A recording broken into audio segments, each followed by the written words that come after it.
Bu Guri. Waalaikumsalam warahmatullahi wabarakatuh, Bu Hana.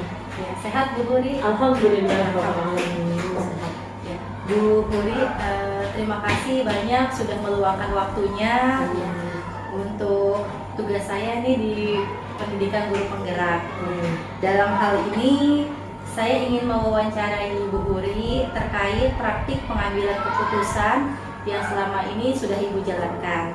Untuk yang pertama, selama ini bagaimana Bu Guri dapat mengidentifikasi kasus-kasus yang merupakan dilema etika atau bujukan moral?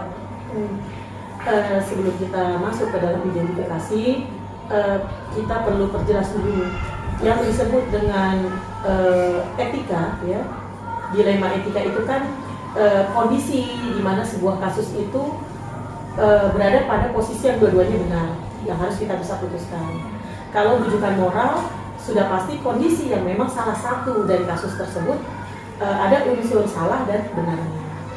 Ketika kita akan mengidentifikasi, yang pertama pelajari kasus dengan baik, kemudian kita pilah, lalu masukkan mana bagian yang termasuk dilema etika, kemudian mana yang bujukan moral. Baik Bu. Selama ini bagaimana Bu Guri mengambil keputusan di sekolah, terutama di mana dua-duanya itu kepentingannya itu sama-sama mengandung nilai-nilai kebajikan? Oke, berarti dilema etika ya. Ketika kasus ini masuk ke dalam kategori dilema etika, yang pertama perlu kita lakukan adalah dengarkan dengan baik, kemudian pelajari kasus dengan baik, pilah. Setelah kita pilah, buat opsi A resikonya apa, opsi B resikonya apa. Nanti kita pilih mana resiko yang paling kecil. Langkah-langkah atau prosedur yang seperti apa yang biasanya Bu Guri lakukan selama menjalankan keputusan itu?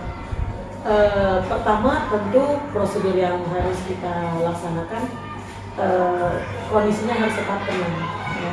Tenang, jangan panik. Kedua, libatkan tim terkait yang memang bisa kita percaya dalam memecahkan kasus tersebut. Hal-hal apa saja yang selama ini Bu Guri anggap paling efektif dalam pengambilan keputusan, terutama di dilema etika? Ketika sebuah masalah tersebut kita bahas di dalam internal tim, kemudian muncul, kan kalau kita bicara di dalam tim banyak solusi ya, banyak solusi yang nanti akan diberikan, kemudian solusi tersebut kita pilah. Jika memang solusi A ini yang terbaik, kita lihat kembali resikonya bagaimana. Hal-hal apa saja yang selama ini merupakan tantangan dalam pengambilan keputusan pada kasus-kasus dilema etika? Yang kalau hambatan itu yang pasti pertama dari pihak warga itu sendiri ya, warga sekolah itu sendiri. Misalnya ketika kita nih sudah buat keputusan, tiba-tiba komite ya, warga sekolah salah satunya adalah komite tidak menyetujui keputusan tersebut. Nah, itu hambatan. Cara yang terbaik kita ajak mereka bicara, diskusi bersama, kemudian maunya bagaimana, terus solusinya bagaimana. Biasanya nih Bu, Ibu punya nggak jadwal tertentu dalam menyelesaikan masalah gitu, misalnya, atau Ibu secara langsung hari itu juga menyelesaikan masalahnya? Oke. Kalau untuk menyelesaikan sebuah masalah itu tergantung masalahnya. Ada masalah yang memang bisa cepat kita ambil keputusan, ada juga yang memang butuh waktu. Karena kenapa? Terkait unsur-unsur yang lainnya. Bisa jadi permasalahan siswa A. Ada yang bisa langsung kita tangani, ada yang nggak bisa. Butuh waktu ketika kita harus meng-cross check silang informasi yang kita terima. Gitu. Jadi memang butuh, tergantung dengan kasusnya ya Bu? Iya betul, tergantung kasusnya. Selanjutnya Bu, ada nggak nih kira-kira orang atau faktor-faktor yang membantu Ibu dalam mengambil keputusan? Tentu ada. Di tim ya, kalau kami menyebutnya itu adalah tim. Di dalam tim kami biasanya apapun permasalahan kita saling sharing. Nanti satu dari pihak yang lainnya itu memberikan saran, masukan, solusi. Nah itu cara yang paling efektif. Komunikasikan di dalam tim. Jadi jangan kita sendiri yang memecahkan. Kayak gitu. Baik Bu Guri, ini pertanyaan terakhir dari yang sudah Bu Guri sampaikan. Pembelajaran apa yang dapat dipetik dari pengalaman Ibu selama mengambil keputusan dilema etika? Pembelajaran yang terpenting adalah jadi pendengar yang baik. Jadi ketika ada sebuah masalah, dengarkan dengan baik permasalahan tersebut, kemudian tabayun. Artinya saling meng-cross-check benar atau tidak. Yang ketiga, tenang, jangan panik. Masalah apapun, kalau kitanya gelisah, kitanya was-was, memang akan panjang. Tenang, dengan tenang solusi nanti ada. Ya baik, terima kasih Bu Guri atas wawancara pada hari ini. Semoga bermanfaat bagi saya dan Bu Guri sukses selalu. Amin. Assalamualaikum Bu Guri. Assalamualaikum Bu Nurma. Waalaikumsalam warahmatullahi wabarakatuh. Apa kabarnya hari ini? Alhamdulillah baik. Alhamdulillah. Gimana kabar Bu Hana? Alhamdulillah. Bu Nurma, terima kasih banyak sudah menyediakan waktunya untuk tugas saya di Pendidikan Guru Penggerak. Dalam hal ini saya ingin mewawancarai Bu Nurma terkait dengan praktik pengambilan keputusan yang sudah Bu Nurma lakukan sebagai kepala sekolah. Pertama-tama, selama ini bagaimana Bu Nurma dapat mengidentifikasi kasus-kasus yang merupakan dilema etika atau bujukan moral? Iya.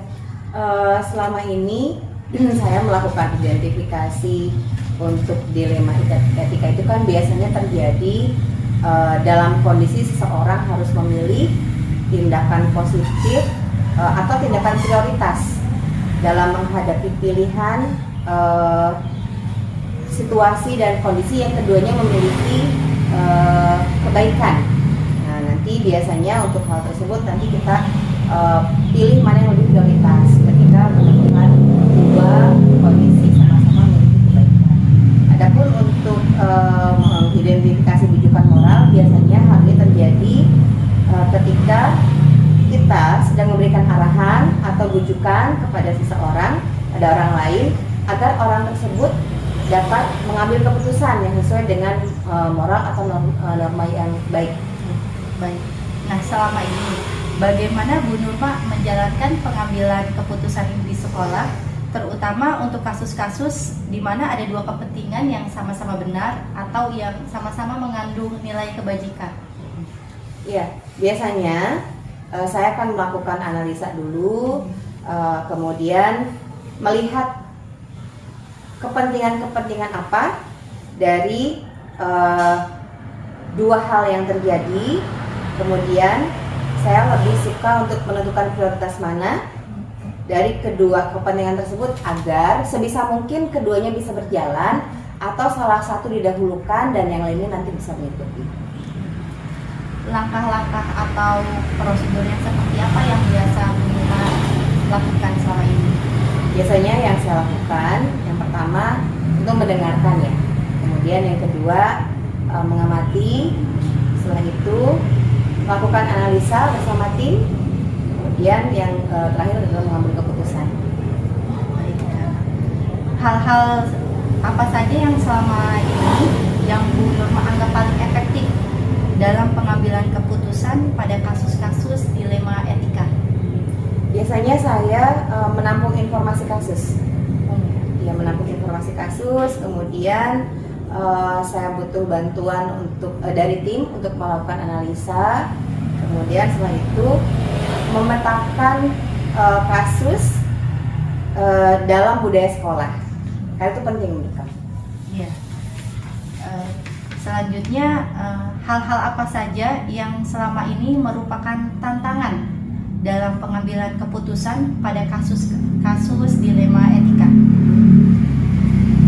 Biasanya karena kasus dilema etika itu adalah dua hal tersebut adalah baik, maka biasanya yang dijadikan tantangan itu adalah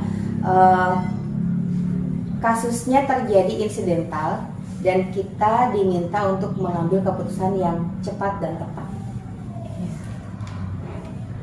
Apakah Bu Nurma memiliki sebuah jadwal tertentu dalam sebuah penyelesaian kasus dilema etika, atau langsung diselesaikan saat itu juga, atau dalam bentuk prosedur yang seperti apa yang Bu Nurma jalankan? Biasanya hanya diselesaikan ketika kasus itu terjadi saja. Ada nggak Bu Nurma yang membantu Bu Nurma, misalnya seseorang atau faktor-faktor yang mendukung Bu Nurma atau mempermudah dalam mengambil keputusan pada kasus-kasus dilema etika? Tentunya juga ada ketika ada kasus yang terjadi di sekolah, baik itu kasus dilema etika ataupun rujukan moral, maka saya biasanya membutuhkan bantuan dari konsultan pendidikan dan juga tim. Nah, Bu Nurma, ini pertanyaan terakhir. Dari semua hal yang disampaikan, pembelajaran apa yang dapat Bu Nurma petik dalam pengalaman Bu Nurma mengambil keputusan dilema etika?